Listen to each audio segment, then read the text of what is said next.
Doctor খন্দক, জি একটু যুক্ত করি কয়েকটা বিষয়। একটা হলো যে 2014 সালের ইসের ঘটনা কেন, ওই যে গ্যাসকূপ খননের ঘটনা কেন 16 বছর লাগলো, এটার পিছনে এটা শুধুমাত্র এই ব্যুরোক্রেটিক প্রক্রিয়ার দোষ দিয়ে আসলে আমরা পার পাবো না। এটার মধ্যে অনেকটা ইন্টেনশনালিও জিনিসগুলোকে স্লো করে যাওয়ার একটা উদ্যোগ ছিল।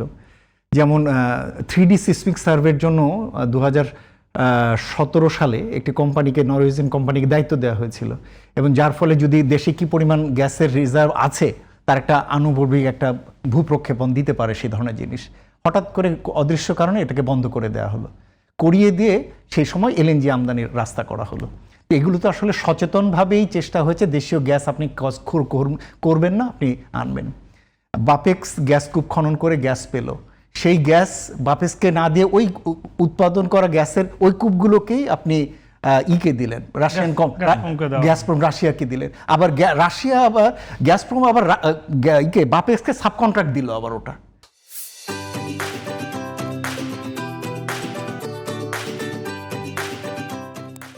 এইগুলো তো আসলে হরিলুট কি বলবো, এগুলো অনিয়মের একটা চূড়ান্ত। ফলে এক ধরনের সচেতন ভাবই রয়েছে যে আপনি দেশীয় গ্যাসের যাতে না যেতে পারেন এবং এলএনজি যাতে আনেন। আমরা কি বুঝি না যে সাগরবক্ষে উত্তালের ভিতরে এফএসআরইউগুলো যে কোনো সময় প্রবলেম ক্রিয়েট করবে? আমি আসলে যখন এটা হয়, আমি যেহেতু এই বিষয়ে বিশেষজ্ঞ না এফএসআরইউ সম্পর্কে, কিন্তু আমার নিজেরও সন্দেহ হয়েছে এই ধরনের ফ্লোটিং জিনিস এই ধরনের উত্তাল সাগরে যে কোনো সময় প্রবলেম ক্রিয়েট হতে পারে। তো কেন আমি এই ধরনের এফএসআরইউতে যাচ্ছি? যদি আমি শুরুতে যদি ল্যান্ডে যদি যেতাম, কেন গেলাম না? এগুলো এক ধরনের আপনি তৈরি করা হয়, চাহিদা তৈরি করা হয়। আপনার মূলটাকে রেখে আগে অপশনাল যেগুলোকে ব্যবহার করে তারপরে আপনি মেইনটাতে যাবেন, ওগুলোর বাতাস ওগুলোরও একটা প্রফিট হলো। তারপরে এটা যে এফএসআরইউ এই যে প্রবলেম দেখা দিচ্ছে, আমি তো প্রশ্ন তুলতে চাই কেন এত নিয়মিত প্রবলেম দেখা দেয়?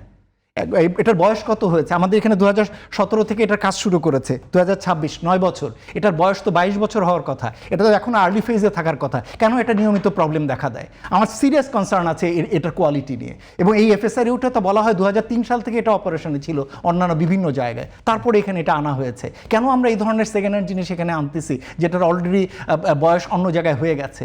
কি আমরা কি প্রপারলি এদের জন্য অর্থ দেইনি এগুলোর জন্য যে সমস্ত অভিযোগ আসতেছে? সুতরাং সেই জায়গাগুলো কিন্তু আমাদের বোঝার বিষয় রয়েছে। আমরা এই যে এখন আরেকটা এফএসআরইউ আনা হচ্ছে, সেই এই যুক্তিতে যে হ্যাঁ এটা দিয়ে পারা যাচ্ছে না, এটা দেওয়ার কথা ছিল 600 MMCF দিয়ে, কিন্তু দিতেছে হচ্ছে 450 সর্বোচ্চ, এটাও পুরোটা দিতে পারছে না। তাহলে এগুলো নিয়ে কে প্রশ্ন তুলবে? এই যে সে সার্ভিস ডেলিভারি করার জন্য সে সময়ের পর সময় নিচ্ছে, প্রায় 2 সপ্তাহ হয়ে যাচ্ছে এবং তার সময় চলে যাচ্ছে, এটার জন্য কে অ্যাকাউন্টেবল? এই কোম্পানিগুলোকেও তো অ্যাকাউন্টেবল করার কথা। তার প্রোটোকলের ভিতরে এটা কেন নেই যে এই ধরনের প্রবলেম হলে উইদিন 2-3 ডেজের ভিতরে সেটা সে ফিক্স করে দিবে, এবং সেটার জন্য ইন্টারন্যাশনাল কোম্পানিগুলোর সাথে তার ওই ধরনের প্রোটোকল সাইন করা থাকবে, যাতে যে কোনো জায়গা থেকে প্রবলেম হলেই তাদেরকে বাইরে থেকে এনে করে দিতে পারবে। সুতরাং জায়গাটা কিন্তু আসলে এক জায়গায় না, বিভিন্ন ভাবেই কিন্তু আমরা এই জিনিসগুলোকে যুক্ত করে দেখবার সুযোগ আছে।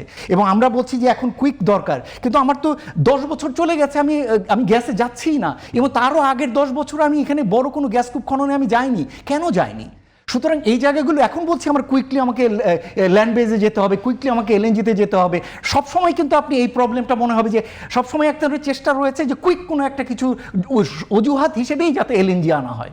সুতরাং সেটা আসলে মানা যায় না। সুতরাং এখন যে আমি ট্র্যাপে পড়েছি, সেখান থেকে ধীর সুস্থেই আসলে বেরোতে হবে, এবং সেটা থেকে দীর্ঘমেয়াদী 3 থেকে 5 বছর মেয়াদী করেন, অভ্যন্তরীণ গ্যাস কূপ খননগুলোর জন্য চেষ্টা করেন, ভোলায় যে গ্যাস পাওয়া গেছে সেটাকে ন্যাশনাল গ্রিডের সাথে যুক্ত করেন, যেগুলো অলরেডি এই পাশে যেগুলো পাওয়া গেছে পুরনো বা পরিত্যক্ত, সেগুলোকে তাড়াতাড়ি গ্রিড কানেক্টেড করেন।